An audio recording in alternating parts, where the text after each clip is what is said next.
Recently বাবু প্রচণ্ড পরিমাণে হাত খাওয়া শিখেছে, তো সেই কারণে ওর হচ্ছে দাদাই ওর জন্য এই যে এটা এনেছে, এটাকে কি বলে, নলি বা কিছু একটা বলে, এগুলো বাচ্চাদের হাতে দেয়, ওরা এটাকে খায়, মানে মুখে দেয়। এটা খেলে নাকি দাঁতের মাড়িও শক্ত হয়, তো অনেকে বলে।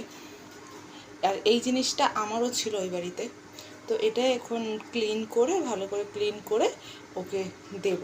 তো চলো ক্লিনটা করে নিই, তারপর ওকে দেব।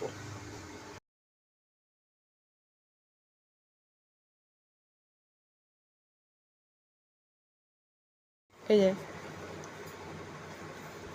এই যে, ধরো ধরো ধরো, পেটু বার করতে হবে না, পেটু বার করতে হবে না, এই যে